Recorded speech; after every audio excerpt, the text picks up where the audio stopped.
अनुष्का, अंजलि और पूजा माता पिता मर चुके हैं। अकेली 3 बहनें हैं। गांव में कोई उन्हें काम नहीं देता, इसलिए तीनों बचपन से शिकार करके दिन बिताती हैं। इस कारण गांव वाले समय समय पर उन्हें तरह तरह की बातें सुनाने से चूकते नहीं। देखो तो देखो देखो देखो, आ गई तीनों। फिर कौन सा जानवर मार के लाई होंगी। अरे इनको सहा नहीं जाता। कितनी बार मुखिया जी से कहा है कि इनको गांव से निकाल दो, लेकिन मुखिया जी हैं कि हमारी कोई सुनते ही नहीं है। दैट तेरी की। अरे भाई सुनेंगे। अगर हम जोर देकर कहें तो जरूर सुनेंगे। इन तीनों की वजह से हम इस गांव में ठीक से रह नहीं पा रहे हैं। और नहीं तो क्या। अरे भाई तुम काम करके खाओ, ऐसा क्या करने की जरूरत है। ये कोई भी बात नहीं सुनती है। हमारे मासूम पशु पक्षियों को मारकर आखिरकार इनको क्या फायदा होता है? अरे फायदा क्या, इन्हें तो कोई काम नहीं करना पड़ता। जंगल में जाती हैं, कोई जानवर पकड़कर मार लाती हैं, फिर क्या पैर उठाकर आराम करती हैं एकदम मस्त। लेकिन अब देख लेना, इनका भी कुछ निपटारा कर देंगे। भास्कर बाबू को कहेंगे कि इन्हें गांव से निकाल दें। ये हमारे गांव के लिए अभिशाप बन गई हैं। अभिशाप नहीं है तो और क्या है। अब जंगल के पशु पक्षी मार रही हैं, 2 दिन में देखोगे कि ये हमारे घरों में आकर हमारे पाले हुए पशु पक्षियों को मार देंगी। फिर क्या करोगे? और नहीं तो क्या। मैं तो कहता हूँ ऐसा हरगिज नहीं होने दिया जाएगा। देखा ना तुम लोगों ने, फिर हमें ही नीचा दिखाया। ये कौन सा नई बात है। ये तो रोज ही हमें कुछ ना कुछ सुनाते रहते हैं। तुम उनकी बातों पर ध्यान मत दो। ध्यान ना दूं तो क्या करूं। वो जिस तरह की बातें करते हैं सुनकर सहा नहीं जाता, और रोज एक ही बात सुनना अच्छा नहीं लगता। अच्छा लगे या ना लगे, गांव के लोग तो बातें सुनाएंगे ही, इसलिए उनकी बातों पर दुख मत मनाओ। अगर हमारे माँ पिता जिंदा होते तो हमें ऐसी बातें सहन नहीं करनी पड़ती। हमारे माँ पिता जिंदा होते तो हमारी जिंदगी ऐसी ना होती। हम पढ़ते, ठीक से जीवन बिताते। इन बातों को लेकर दुख मत कर। हम तो अब ठीक ही हैं। देखो, शिकार कर रहे हैं, मांस बेचते हैं, आराम से दिन बिताते हैं। तुम भी अब उन्हीं लोगों जैसी बातें कर रही हो दीदी।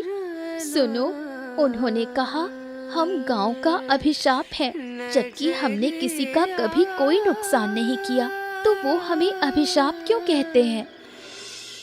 एक बात सुनो, जब तुम किसी के मन के मुताबिक नहीं रह पाओगी, तब लोग समझेंगे कि तुम अभिशाप हो। हम लोगों की पसंद के मुताबिक नहीं रह पाए। कैसे रह पाते? इस गांव में हमने काम ढूंढा, किसी ने हमें काम नहीं दिया, सबने बस अपमान किया। अब जब हम खुद काम करके खाने लगे हैं तो किसी से सहन नहीं हो रहा। जो कहना है कह लो, हम तो ऐसे ही हैं, हमें उनकी कोई परवाह नहीं। पूजा, मैं तुझे आखिरी बार कह रही हूँ, आगे कभी उनकी बातों पर ध्यान मत देना। ठीक है दीदी, मैं अब कभी उनकी बातों पर ध्यान नहीं दूंगी, दुख भी नहीं मनाऊंगी। जब वो बात करने लगे तो याद रखना, यही सोचना कि हम ठीक हैं, काम करके खा रहे हैं, चोरी नहीं कर रहे, और काम करना कोई बुरी बात नहीं। क्या हो गया? क्या बात है? तुम सब आज फिर से क्यों इकट्ठा हुए हो?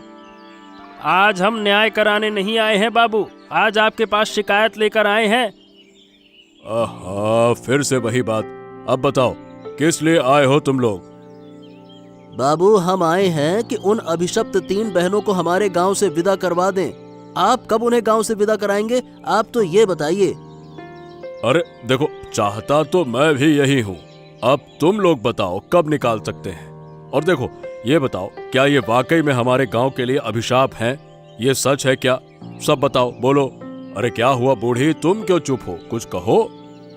मैं क्या बोलूं, आप सब तो बोल रहे हो। अच्छा, जब तुम लोगों ने मिलकर निर्णय ले ही लिया है तो यहाँ और क्या कुछ कहने की जरूरत है। गांव की भलाई के लिए जो निर्णय लोग लेंगे हम उसमें राजी हैं। चलो बढ़िया, अब जब सब राजी हैं तो कोई अच्छा दिन देखकर उन्हें गांव से निकालने की व्यवस्था कर ली जाएगी। पर इनकी चालबाजी को भूलना मत, समझ रहे हो ना? हैं? अरे ये क्या कह रहे हैं बाबू आप? हम ही तो आपके पास इन्हें गांव से निकालने की बात करने आए थे, हम भूलेंगे क्या? ठीक है, अब और कोई मांग नहीं। शिकायत हो तो मुझे बता दो, मैं सब कुछ मिलाकर देने की कोशिश करूंगा। आखिरकार उन तीनों बहनों के कष्ट से ये गांव मुक्त होगा। नहीं नहीं बाबू, नहीं नहीं नहीं, फिलहाल और कोई शिकायत या मांग नहीं है। अगर वो तीनों गांव नहीं छोड़ती हैं तो हम फिर से आपके शरण में आकर कहेंगे। ठीक है, अब तुम सब लोग वापस जाओ। ठीक है, जाओ। देखो देखो देखो, आज फिर चली है मटकते मटकते काम पर। आज फिर कौन सा जानवर मार के लाई होंगी हैं? वही तो, ये भी क्या नई बात देखने की है? अरे ये तो रोज जाती हैं और रोज नए नए जानवर लाती हैं। तुम लोग हमेशा हमारे पीछे क्यों पड़े रहते हो? हमने तुम लोगों का क्या बिगाड़ा है? हमें अपना काम करने दो। देखो देखो भैया, तकरार कर रही हैं, बदतमीजी कर रही हैं। बड़ी आई, इतना पाप कर रही हैं, फिर भी इनको कोई सीख नहीं मिलती है। अरे सीख कैसे मिलेगी? अब तक सिखाई ही नहीं गई सीख। अगर भास्कर बाबू इन्हें गांव से निकालेंगे नहीं तो सीख कहाँ से मिलेगी? गांव से निकाल देंगे क्या? ये गांव भास्कर बाबू का है क्या? हम भास्कर बाबू के मकान में रहते हैं क्या? ये हमारा पैतृक ठिकाना है। वो सब काम नहीं आएगा। अब भास्कर बाबू ने कहा है कि तुम्हें गांव से निकाल ही देंगे। तुम्हारी ये बकवास मैं बहुत दिन से सुन रही हूँ। अब चुप रहो, फिर कभी हमारे पीछे मत पड़ना। अगर पड़े तो उसका नतीजा बुरा होगा। अरे नतीजा बुरा माने तो क्या करोगी? क्या लोगी तुम लोग? क्या करूंगी देखना चाहते हो? रहने दो दीदी, छोड़ दो। इन लोगों से बात करके कोई फायदा नहीं। ये हमेशा ऐसे ही कहेंगे और कहते रहेंगे। बिल्कुल नहीं, हमने इनकी परवाह नहीं की, इसलिए इनकी हिम्मत बढ़ गई है। जब भी हम इन्हें कहीं मिलते हैं ये लोग हमारा अपमान करने का बहाना ढूंढ लेते हैं। मैं समझ नहीं पा रही कि हमने इनका क्या नुकसान किया। नुकसान नहीं पहुंचाया? अरे तुम तो अभिशप्त हो, अभिशप्त। श्रापित हो तुम लोग एक तरह से। फिर से वही बात। अब इस बात को यहीं खत्म कर दो। आज मैं इन्हें सबक सिखाकर ही छोड़ूंगी। अलक निरंजन, अरे घर में कोई है क्या? एक बार थोड़ा बाहर तो आओ, मेरी थोड़ी मदद कर दो। कौन है घर में? अरे क्या हो गया? इस तरह से घर के सामने चिल्ला क्यों रहे हो? ये एक सभ्य व्यक्ति का घर है। अरे मुझसे गलती हो गई, मुझे समझ नहीं आया। पर क्या आप मेरी थोड़ी मदद करेंगे? मैं किसी भिखारी की मदद नहीं कर सकता। तुम लोग जैसे भिखारियों की मदद करने के लिए पैसे कमाता हूँ क्या? है? आप गलत समझ रहे हैं। मैं कोई भिखारी नहीं हूँ, मैं एक साधु हूँ, साधु।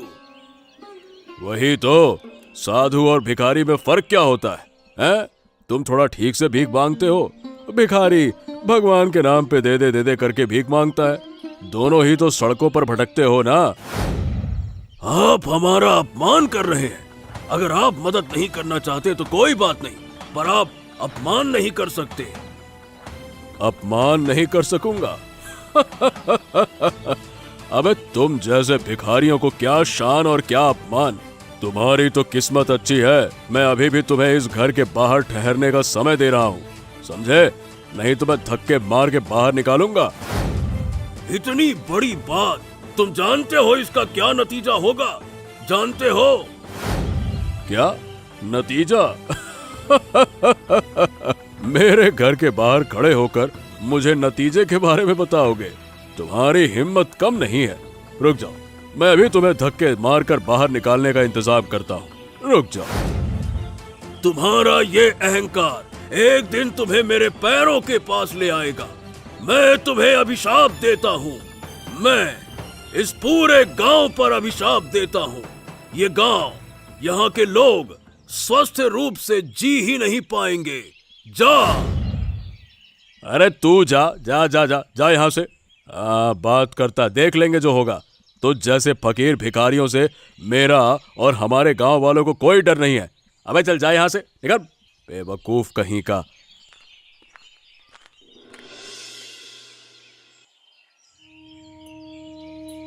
क्या हुआ बूढ़ी माँ, तुम यहाँ बैठी रो क्यों रही हो? क्या बात है?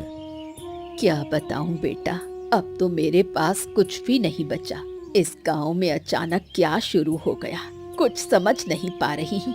पहले तो कभी ऐसी घटनाएं नहीं हुई। यही तो बूढ़ी माँ, मैं भी कोई सिरा नहीं पकड़ पा रहा। जहाँ भी जाता हूँ सब बीमार पड़े हैं। न जाने और कौन सा संकट हमारे गांव पर आने वाला है। मेरा एक ही पोता है, उसी के सहारे मेरा घर चलता है, मगर अब वो भी बीमार पड़ गया। क्या करूं मैं अब? इस बीमारी की कोई दवा अभी तक कोई नहीं ढूंढ पाया।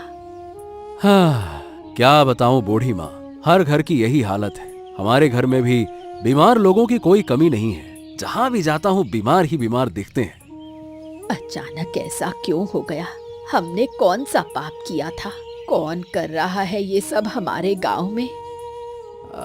मुझे जितना लगता है बूढ़ी माँ, हमारे गांव पर किसी की बुरी नजर पड़ गई है। कोई श्रापित छाया इस गांव में घूम रही है, उसी के कारण लोग बीमार हो रहे हैं। मैं भी यही सोच रही हूँ। मेरा नाती बार बार एक छाया का जिक्र करता है। जो भी बीमार पड़ता है वही छाया की बात करता है। तो क्या वो शापित छाया पूरे गांव में फैल गई है? हाँ, मुझे भी वैसा ही लगता है। वरना जो बीमार पड़ रहे हैं वो सब उसी छाया की बात क्यों करते हैं? मामला बड़ा गंभीर है। ये छाया कौन है और कहां से आई? ये तो देखो मैं नहीं जानता बूढ़ी माँ, पर हाँ, तुम सावधान रहो।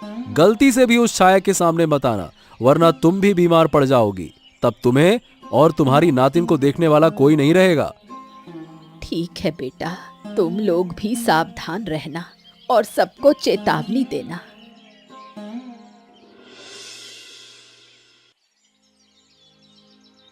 अब क्या करूं, कुछ समझ नहीं आता। सारे गांव के लोग बीमार हैं। इस हाल में काम पर भी नहीं जा पा रही। बाहर निकलते ही अजीब सा डर लगता है। और मत पूछो दीदी, पूरे गांव में रोने धोने की आवाजें गूंज रही हैं। जहां भी जाती हूँ बस सिसकियां सुनाई देती हैं। तो अब हम क्या करें? इस गांव को छोड़कर कहीं और चलें क्या? बिल्कुल नहीं। माँ बाप ने हमें ये शिक्षा नहीं दी कि डरकर भाग जाओ। हम संकट से भागने वाले नहीं, उसका सामना करने वाले हैं। पर इस संकट से मुकाबला कैसे करेंगे? हम किसी छाया से तो लड़ नहीं सकते। ऊपर से सबके पास बस एक कहानी है, कोई सबूत नहीं।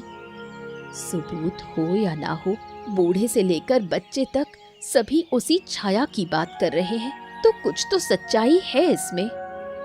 मुझे तो बहुत डर लग रहा है। अगर मैं उस छाया के सामने पड़ गई तो डर से ही मर जाऊंगी। ऐसे मत बोल पूजा, हम मरेंगे क्यों? हम तो इतने इतने जानवरों का शिकार करते हैं। मेरा कहना है हमें गांव वालों को बचाना होगा। हम उसी छाया का शिकार करेंगे। पर कैसे? तू पागल तो नहीं हो गई? दूसरों को बचाने के चक्कर में खुद बीमार पड़ जाएंगे। अगर ऐसा होता है तो होने दे।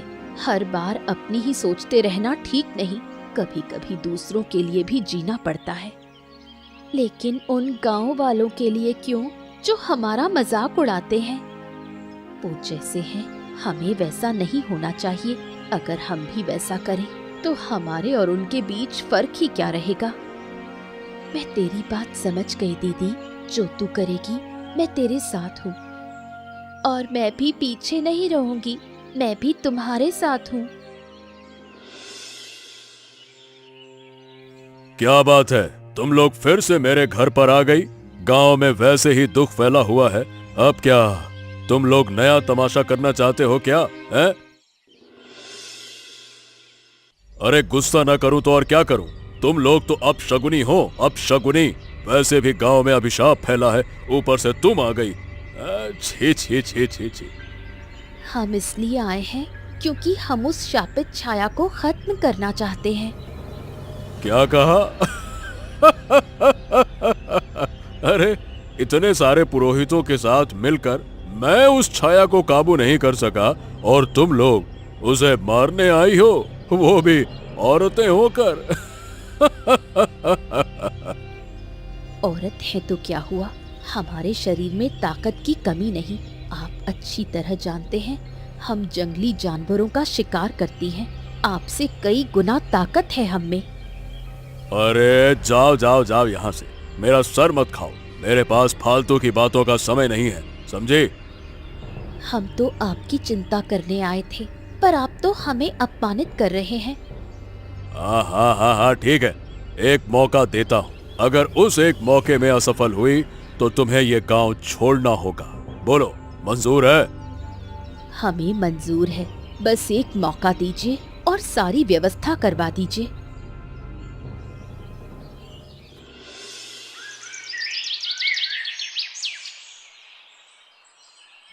भास्कर बाबू की बात मानकर तीनों बहनों ने छाया को मारने की कोशिश की, लेकिन वो असफल रहीं। देखो ना, मैंने मना किया था। वो छाया साधारण नहीं है, उसकी शक्ति असीम है। हम उसका कुछ नहीं बिगाड़ सकते।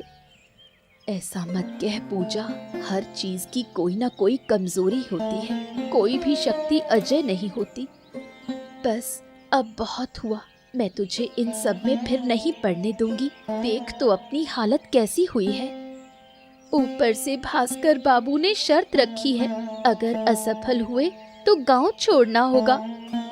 अगर ऐसा है तो मैं गांव छोड़कर भी उस छाया को मारूंगी। मैं हार नहीं मानूंगी। मेरे खून की एक एक बूंद व्यर्थ नहीं जाएगी। ये जिद छोड़ दे, हम तीनों ही तो एक दूसरे का सहारा हैं। अगर किसी एक को कुछ हो गया तो बाकी कैसे जिएंगे? मैं तो तुम्हें दोनों को खोकर नहीं जी पाऊंगी। कृपया अब उस छाया के पीछे मत जाना। अगर तुम लोग नहीं जाना चाहो तो मत जाओ, मैं अकेली जाऊंगी और विजयी होकर लौटूंगी। ठीक है, तो हम भी तेरे साथ चलेंगे, तुझे अकेला नहीं छोड़ सकते। हाँ दीदी, हाँ दीदी सही कह रही है, मैं भी तुम्हारे साथ हूँ।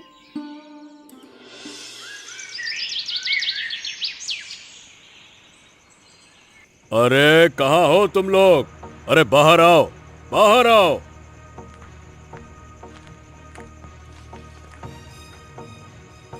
आना ही पड़ा, तुम लोगों ने मजबूर कर दिया। हमारा समझौता याद है ना? अगर छाया को नहीं मार पाई तो गांव छोड़ना होगा। बताओ, कहाँ है तुम्हारी बड़ी बहन? हैं? अरे वाह वाह वाह वाह वाह, बहुत बड़ी बड़ी बातें कर रही थी ना, अब कहाँ गई तेरी बहादुरी? बताओ, कब छोड़ोगी ये गांव? लोग तुम पर भड़क रहे हैं। थोड़ा समय दीजिए बाबू, हम वादा निभाएंगे। हमने कभी अपने शब्द से मुकरना नहीं सीखा। अच्छा, तो बताओ कब जाओगी? आज रात तो संभव नहीं, कल सुबह ही हम चले जाएंगे। पर दीदी, हम कहाँ जाएंगे? आप बाबू से कहिए ना, हमें माफ कर दे, रहने दे यहाँ। पूजा, मैंने तुझे ऐसा कभी नहीं सिखाया। माता पिता ने हमें सिर ऊंचा करके जीना सिखाया है। ये हमारा पुश्तैनी घर है, अगर रहना है तो इज्जत से रहेंगे, किसी की दया पर नहीं। दीदी बिल्कुल सही कह रही है, हमने कोई अपराध नहीं किया कि भास्कर बाबू से माफी मांगे। बाबू, आप घर जाइए, कल सुबह तक हम इस गांव से चले जाएंगे। ठीक है, याद रहे, फिर कभी मुझे कहना ना पड़े। हाँ। कहने की जरूरत नहीं पड़ेगी, कल सुबह तक आपको खबर मिल जाएगी कि हम जा चुके हैं। अगले दिन सुबह तीनों बहनें गांव छोड़कर छाया के पीछे पीछे चलने का निर्णय लेती हैं। छाया का पीछा करते करते वो साधु के आश्रम में पहुंच जाती हैं। अरे किसकी हिम्मत है इतनी? मेरी छाया का पीछा करने वाली तुम लोग हो कौन? माफ कीजिए बाबा, हम सामान्य शिकारी हैं। हम इस छाया का शिकार करने आए हैं। क्या ये छाया आपकी है? हाँ हाँ हाँ, छाया मेरी है। तुम लोग इसे क्यों शिकार करोगी? ये छाया हमारे गांव वालों को बहुत हानि पहुंचा रही है। हमारा गांव अब बीमारी से भर गया है, इसलिए हम इसका शिकार करने आए हैं। तुम लोग इसे शिकार नहीं कर पाओगी। तुम लोगों के गांव वाले जितना पाप करते हैं, ये छाया उतना दंड देगी। ये उनका कर्म फल है। हम समझ रहे हैं आप किसी से नाराज हैं। आप हमें बताइए, हम समस्या का हल ढूंढने की कोशिश कर रहे हैं। ये आपके क्रोध का हल नहीं हो सकता। इसके कारण कितने निर्दोष लोग मर रहे हैं। उससे मुझे क्या? मैं इन सब बातों का हिसाब नहीं रखता। मुझे गांव से अपमानित करके निकाल दिया गया। देखिए बाबा, जिन लोगों ने आपके साथ अन्याय किया है, हम उन्हें दंड देंगे। वो व्यक्ति आपके पास आकर माफी मांगेगा, तब आप शांत होंगे। आप कृपया अपनी इस छाया को रोक लीजिए। ठीक है, तुम लोग इतनी जिद कर रही हो तो ठीक है, मैं मान सकता हूँ, पर मेरी एक शर्त है। बताइए बाबा, आपकी शर्त क्या है? हम सभी शर्तें मानने को तैयार हैं। अगर तुम कर सको तो उस आदमी को लेकर आओ, वो जो तुम्हारे गांव का मुखिया है। उसे मेरे पास आकर माफी मांगनी होगी, नहीं तो मैं कभी भी इस छाया को नहीं बंद करूंगा। ठीक है, वैसा ही करेंगे। हम आपकी शर्त मानते हैं, आप भी हमारी शर्त मानिए। सुनो सब, ध्यान से सुनो। मैं यहाँ महत्वपूर्ण बात करने आई हूँ। अगर तुम मेरी बात सुनो तो तुम्हें लाभ होगा, नुकसान नहीं। इसलिए ध्यान से सुनो। क्या पागल हो गए क्या? आज वो दिन भी देखना पड़ेगा कि इन श्रापित 3 बहनों की बात हमें ध्यान से सुननी होगी। गजब है भाई। अरे तो समस्या कहाँ है? जो वो कहना चाहती हैं पहले सुन लिया जाए, फिर हम न्याय करेंगे ना कि हमें क्या करना है। बिना बोले ही तुम लोग ऐसा क्यों कह रहे हो हैं? बिल्कुल सही, पहले उनकी बात सुनी जानी चाहिए। तो बोलो, हम सब सुनने को तैयार हैं। हमने उस छाया का पीछा किया था। हम एक साधु के पास पहुंचे। उस साधु ने हमें बताया कि उसने जानबूझकर एक छाया हमारे गांव में छोड़ दी है, जिसकी वजह से गांव के सभी लोग बीमार पड़ रहे हैं। क्या? पर क्यों? साधु बाबा हमारे गांव वालों पर इतना क्रोधित क्यों हैं? क्रोधित क्यों हैं? हमारे मुखिया भास्कर बाबू ने साधु बाबा का अपमान किया था, इसलिए वो हम सब पर क्रोधित हैं। अब बताओ, तो अब उपाय क्या है? क्या हम कभी भी इस समस्या से मुक्ति नहीं पा सकेंगे? बताओ। बिल्कुल पाओगे। हमने बात की, अगर हम भास्कर बाबू को लेकर उनके पास जाएं और भास्कर बाबू साधु बाबा से माफी मांगे, तो साधु बाबा सभी को माफ कर देंगे। पर क्या साधु महाराज हमारी बात मानेंगे? अरे भाई, मानने से किसने रोका है? अगर ये बात सच है तो हमें मुखिया की सुननी चाहिए। हम उनके लिए फिर खतरा नहीं उठा सकते हैं। सही कहा ना मैंने? एक काम करते हैं, चलो सब मिलकर भास्कर बाबू के पास चलते हैं और विनती करते हैं। भास्कर बाबू हमारी विनती जरूर सुनेंगे। ठीक है, तो सब लोग मिलकर वही करते हैं। ठीक है। ओहो, क्या हो गया? तुम लोग फिर से सब मिलकर मेरे यहाँ पे आ गए।